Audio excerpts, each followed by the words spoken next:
मैंने जो अपनी रील डाली ना पापा की परियां और विश लिस्ट और वो घर में काम नहीं करती, तो वहाँ एक सोशल मीडिया में एक लड़की ने वहाँ पे बोला कि क्यों करे भाई, दहेज नहीं लेते, हम दहेज लेके आई हैं तो आराम से रहेंगे, हमारी विश लिस्ट भी पूरी करेंगे, हम काम भी नहीं करेंगे। मैं दहेज के बिल्कुल खिलाफ हूँ, इसका बिल्कुल समर्थन नहीं करती हूँ। दहेज लेना बहुत गलत बात है और आजकल मेरे ख्याल ये बुराई बहुत कम हो गई है। आजकल तो इक्वालिटी वाली लेविश शादियां होती है, जितने पैसे लड़की वालों के लगते हैं लड़के वालों के शायद उससे ज्यादा ही लगते हैं, और लेन देन भी अच्छा होता है, लड़की को भी अच्छी चीजें दी जाती हैं, तो ये बहुत कुछ होता है।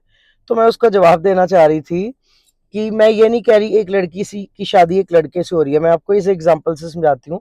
एक इंसान शादी करके या कमिटमेंट से दूसरे इंसान के घर में शिफ्ट हो जाता है, और वो कह रहा है मैंने चंद, मेरे माँ बाप ने कुछ दहेज दिया है, कुछ पैसा दिया है। तो जिस इंसान के घर में वो शिफ्ट हुआ है, पूरी उम्र उसको उसी घर में रहना है, खाना पीना दवा दारू बीमारी, ठीक है, बच्चे भी पैदा होने हैं, सब खर्चा हस्बैंड ने उठाना है, ससुराल वालों ने उठाना है, उसमें प्रॉपर्टी में हिस्सा भी लेना है। वो कहती हैं हम घर में काम क्यों करें, तो वो वहां काम, अगर वो कहती काम कर रही है तो फिर क्या हो गया, वहां पति भी काम कर रहा है, वो भी पैसे कमा रहा है। और अगर कभी हिस्सा लेने की बात आए ना, वो पति को कहती तुम पीछे हटो, तुमसे बोला नहीं जाता, मैं तुम्हारे पेरेंट्स और तुम्हारे भाई से हिस्सा प्रॉपर्टी में और बिजनेस वगैरह में मांग लेती हूँ। कभी अपने भाई से हिस्सा मांग के देखा है?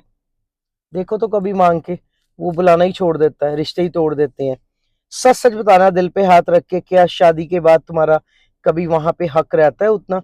क्या कोई भी चीज उठा के तुम ऐसे बिंदास लेके आ सकती हो वहां से? दिल पे हाथ रख के सच बोलने को बोला है मैंने। होते हैं, मैं सबके लिए नहीं बोल रही, होते हैं बहुत पेरेंट्स, लेकिन सोच के देखिए कि सारी उम्र का खर्चा एक इंसान का दूसरे इंसान के घर रह के उन्होंने ही उठाना है। सास बहू मियाँ बीवी ससुर ये वो, ये नाम आप खुद वहां पे लगा लीजिए, ये मैं नहीं लगा रही हूँ, मैं तो बता रही हूँ एक इंसान दूसरे इंसान के घर में आके रहता है, तो सारी उम्र का खर्चा, क्या तुम बीमार होती हो अपने पेरेंट्स के घर भेज देते हैं वहां से जाके दवाई लो? क्या तुम्हारे पे कोई दुख सुख जो भी तुमने कपड़े रहते जो भी लेने हैं, क्या उधर भेज दिया जाता है? तो ये हुई बराबरी।